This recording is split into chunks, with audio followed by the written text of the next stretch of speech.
Will new tariff bans on Chinese goods change everything? On May 14th, US President Joe Biden made a bold move by raising tariffs on many Chinese products.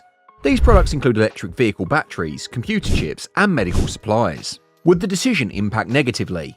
This decision could lead to a serious conflict with China, especially since it's an election year and Biden needs to win over American voters who aren't happy with his economic policies. What will happen next? How will China respond? China promises to retaliate right away. Beijing's commercial ministry stated that China was against the US tariff hikes and would take steps to protect its interests. Biden decided to keep the tariffs set by former President Trump and increase others. This includes raising EV duties to over 100% and doubling semiconductor tariffs to 50%. These new measures impact $18 million worth of Chinese goods, like steel, aluminium, semiconductors, electric vehicles, critical minerals, solar cells, and cranes, according to the White House. While the increase in EV duties is big news, it may not have much practical effect because the US imports very few Chinese EVs.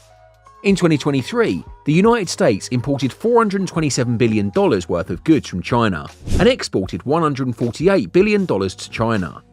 This big trade gap has been a sensitive issue in Washington for many years.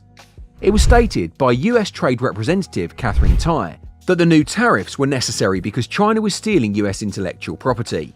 However, it was also suggested by Tai that there should be tariff exclusions for hundreds of industrial machinery imports from China, including 19 categories for solar production manufacturing equipment. Biden's new trade measures are similar to what Trump proposed, but Biden also criticized Trump, who he will face in the upcoming election. Biden said Trump's 2020 trade deal with China did not boost American exports or jobs. He also said that Trump's idea to raise import tariffs by 10% on all goods would increase prices. Trump suggested that tariffs of 60% or more should be placed on all Chinese goods. He also said that Biden's new tariff should cover other types of vehicles and products because China's eating our lunch right now. When asked about Trump's comment, it was said by Biden that he's been feeding them a long time. Officials from Biden's administration said their new measures included investing in important US industries and are not likely to make inflation worse, which has already upset many US voters. Biden has faced difficulty convincing voters that his economic policies work, even though unemployment is low and the economy is growing faster than usual. Biden has said that he wants the US to win against China in the era of competition, but he does not want to start a trade war. He's been working in recent months to reduce tensions in talks with Chinese President Xi Jinping. As part of the long-awaited update on the tariffs, Biden will increase tariffs this year using Section 301 of the Trade Act of 1974. These increases include rising tariffs on electric vehicles from 25% to 100%, making the total duties 102.5% tariffs on lithium-ion EV batteries, and other battery parts will go up from 7.5% to 25%. And tariffs on photovoltaic cells used in solar panels will rise from 25% to 50%. Some critical minerals will see their tariffs increase from nothing to 25%. Several lawmakers have proposed significant increases in tariffs on Chinese vehicle imports, or even complete bans due to concerns about data privacy. Currently, there are very few light-duty vehicles imported from China. It was considered a good idea by some, while others said it was terrible. Now they've quadrupled it, and other imports are seeing their levels doubled or being imposed for the first time. The changes are projected to affect around $18 billion in current annual imports. Now, China has immediately vowed retaliation. Its Commerce Ministry said Beijing was opposed to US tariff hikes and measures would be taken to defend against them. None of Trump's tariffs will be reduced. Biden will increase rates on goods that the US struggled to import during the coronavirus pandemic and for key industries, like chips and green energy, which he sought to bolster since he took office. Now guys, the reason solar panels are much cheaper in Australia than they are in the United States is because, well, we don't manufacture many solar panels. We do actually make them here in Australia, but there are no protections put in place, so we do get very, very cheap solar from China. That makes solar panels in Australia on average around 40%.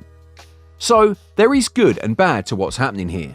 Biden must strike a careful balance, say analysts in the US. There is some concern that additional tariff risk increases prices for consumers who are already hurting from inflation and inspiring the ire of China, which could choose to retaliate in kind.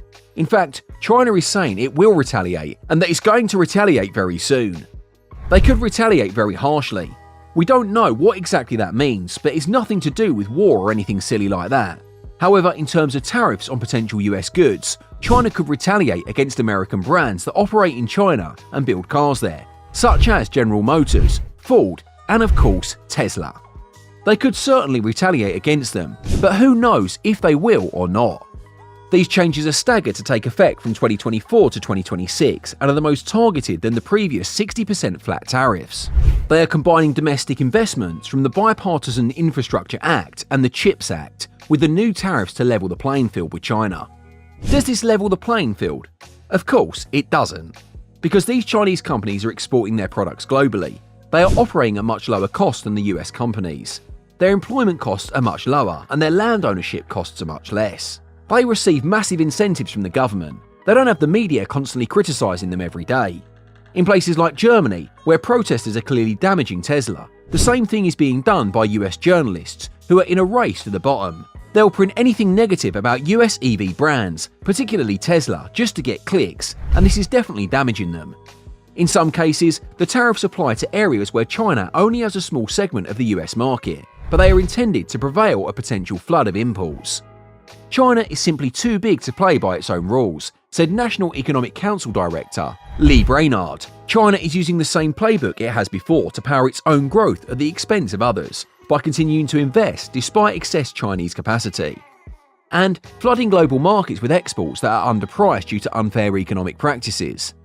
When it comes to those car brands, at this point, the UAW, a politically important union that endorsed Biden, said the tariff moves would ensure that the transition to electric vehicles is fair and would slow down the EV transition. That's basically what the UAW is saying and what they want to happen. Tuesday's announcement is the addition of a mandatory review of Trump's tariffs that stretch for more than a year and are under the shadow cast by the upcoming elections. They have caused some interesting controversies. The Biden administration criticised those tariffs before, and now they are increasing them. There is a bit of hypocrisy here, we should say, from them doing that. What they said before versus what they're doing now. We totally understand where the US is coming from in making these tariffs. Both candidates have tried to portray themselves as tough on Beijing. Trump pleaded across-the-border traffic on China if elected, considering everything from China. Biden has touted the domestic manufacturing boom, saying it keeps US jobs at home. His allies have criticised Trump's tariff proposal, saying it would worsen already high inflation. If you manufacture a car in the US and send it to China, and they send one back, you don't have to pay the tariffs. This is one way to get around it, according to one of the officials.